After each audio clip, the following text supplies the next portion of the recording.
তো আমি সব সময় দেখছি ওইদিকে একটা ছেলে একারে প্রত্যেক মাহফিলে আমি দেখছি তারে, যে আমি যখনই আইয়ে বসছি আমার নজরে প্রথম সামনে ওই ছেলেটা পড়তো।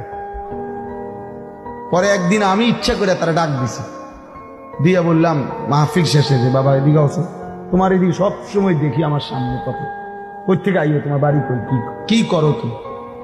ছেলেটা বলতেছে যে আমার বাড়ি বানিয়াচং, শায়েস্তাগঞ্জ বানিয়াচং। এখানে বাংলাদেশের সবচেয়ে বড় গ্রামের নাম হলো বানিয়াচং। বাংলাদেশে এটা বানিয়াচং এক গ্রাম এক উপজেলা, একটা গ্রামে একটা উপজেলা, এটা পুরাটা অনেক বড়। পরে হে কইল যে হুজুর আমি ঘাস কাটি, মানে ঘাস কাইটা ঘাস বিক্রি করি, এই আমার এই সামান্য কাজ, আমার আর কিছু নেই। তাই বললাম তুমি সব মাহফিলে আসো কেমনে, তাহলে ঘাস কাটো সারাদিনে কষ্ট করে, এই গাড়ি ভাড়া টাড়া কেমনে পাও? তো বলতেছে হুজুর আমি যখনই কোনো পোস্টার দেখি আপনার, তো আমি এই 10 টাকা 5 টাকা 2 টাকা জমাই, ওই কয়েকদিনের ঘাসের টাকা ওইটা মিলাইয়া তো এরপরে আসি ওয়াজ শুনতে, আবার যাই ফিরে যাই। তাই বললাম মাশাআল্লাহ। তো আরো 2-1 লাইন কথা বললে কইলাম আচ্ছা ঠিক আছে বাবা, আর কিছু কইবেন? ওই ছেলেরে আমি এমনি বলছি, ওই বললো যে হুজুর আমার একটা স্বপ্ন আছে, জীবনের আশা আছে। স্বাভাবিক ছেলে, ছেলেটা বলতেছে যে আমার একটা ইচ্ছা, আমি সব সময় 10-20 টাকা করে জমাইতেছি, আল্লাহ যদি আমার একদিন তৌফিক দেয়, আপনার একদিন ওয়াজে দাওয়াত দিমু, আমাকে বাইক নিমু আমাকে এলাকায়।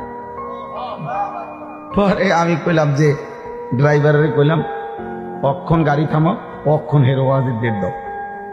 পরে নিজে ডেট দেখা, পরে আমি বললাম ধরো তোমার ডেট দিলাম আর সাদাও দিলাম, মানে মাহফিলের বাবদ আমি আমার থেকে কিছু টাকা, যত টাকাই হোক দিছি আমি, দিয়া বলছি ধরো দিলাম, আর হাদিয়া ও আজের টেহা লাগতো না কিছুই, ধর আমি তোমার আরো দিব, আরো টাকার সুবিধা নাই, আর তুমি ওয়াজের আয়োজন করো, ওয়াজ হোক জিডেই হোক, তোমার ঘরে হোক উডানে হোক, আমি যাবো না।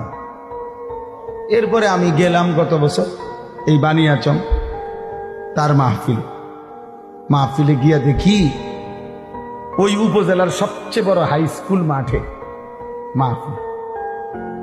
একেবারে যদি কম হইয়া থাকে লোক, আমাকে 20,000 লোক, মানে আমি সত্যি করে স্টেজের মধ্যে যদি আলেম কম হইয়া থাকে, 3 থেকে 400 আলেম